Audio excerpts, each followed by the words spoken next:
Hello everyone, my name is Carly Gotz and I am the General Manager of Botanica. And today I'm joined by Botanical Guide Judy Horton to talk about our new New South Wales Central Coast tour. Welcome, Judy. Hello, Carly.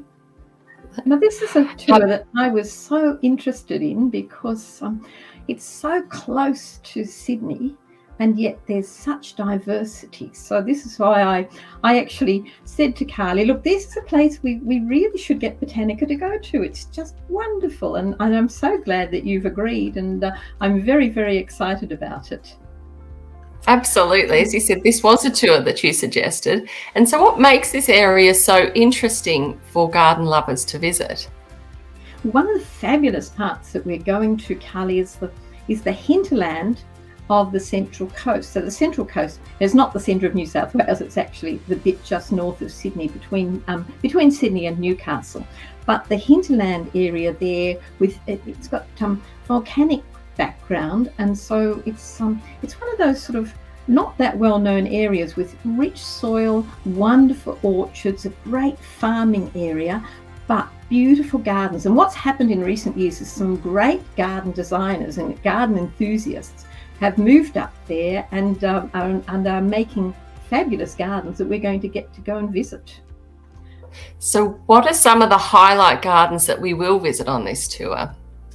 Well, as I said, some great designers. So we've got three blokes that we're hoping to get to see. And one is Michael Cook, who's a well-known garden designer, and he's got quite an expansive garden. Then we have Paul Urquhart, fairly well-known garden writer, and he hopped north probably just a few years ago, bought this old pub with a sandstone building, and then he's made this incredible garden. And I did have the privilege of seeing a few months ago, and the use of plants is just amazing. And another one that's also a great plantsman in a different area, slightly still in the Central Coast but closer to the water, is a chap called Peter Nixon. And Peter Nixon started something called the Designer Growers Network because he wanted to develop interest in plants that gardeners weren't using, and some of them probably more tropical plants, but full of colour and foliage and of course flowers, but just something quite inspirational and different. So we'll be seeing those. And then of course we do head further north, and we're going to the great city of Newcastle. And Newcastle's going through such a revival at the moment. It's really, really exciting to see what's happening there, and beautiful, of course, because it's right on the coast. And we'll go to gardens there. Yeah. Then we leave Newcastle, that fabulous city of Newcastle, and we travel to the hinterland of Newcastle, to the fairly well-known Hunter Valley, which people mostly think of as wines, but great gardens there as well on our way through there, and some terrific history too, and art galleries, nurseries. And then, of course, we go to the Hunter Valley Gardens, which, I always love seeing what rich people have done with making great gardens for people to enjoy. And the highlight, of course, because of the time we're going there, is we're going to get to go, as well as seeing the garden during the day, we get to go back at night, and we're going to see the Christmas lights. And do you know that there are 3 million lights through the garden? And you think it's something that would just be for kids. Honestly, the kids are by the by. It's the adults that are really having the best time in going there, seeing those 3 million lights, because they see how the garden has made use of the lights and the various levels and the heights and the waterfalls, etc. And it's absolutely magic. You will turn into a kid again yourself, I can promise you. Well, I absolutely love Christmas time, so it's top of my list of something to go and see. So besides garden visits, what are some of the other key highlights that we're going to do on this trip? Yeah, well, I mean, the first place we go to is one of my absolute favourites, and that's to do the trip on the Riverboat Postman.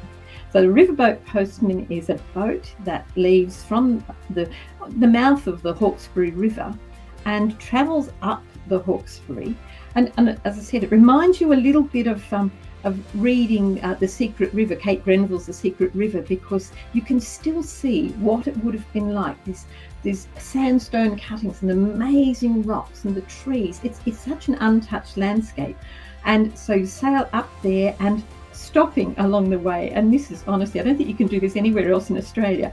Stop on the way and drop off the mail, because most of those settlements up there are unreachable by road. They can only get there by boat, so their mail has to come by boat. So that's kind of fun as well. And then we come back down and we head a little bit further north. We go to the Mount Penang Gardens near Gosford, which is another great highlight of this trip. And then we travel into the coast to wonderful Terrigal, which is quite a glam spot right near the ocean. Spend a little bit of time there, and as I said, then Newcastle to the museums and possibly the art gallery there, and then again, the galleries and the sites when you go into the Hunter regions. So we're really, and oh yes, and I almost forgot the pièce de résistance, Carly, is on our way back. We go to the pearl farm. Which again is on the Hawkesbury, so it's on our way back down to Sydney. And this is the only pearl, I don't know, what do you call it? It's not a factory, but pearl one. Yeah, on the east coast, where they're actually cultivating pearls.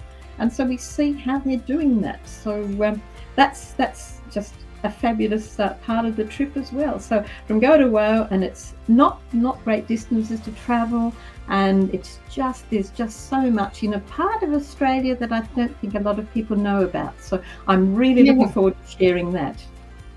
Fantastic. Thanks so much, Judy. It's a really inspiring trip. If you would like to join Judy on this trip, or you're interested to find out more information, please visit our website, www.botanica.travel. Thanks very much for joining me, Judy.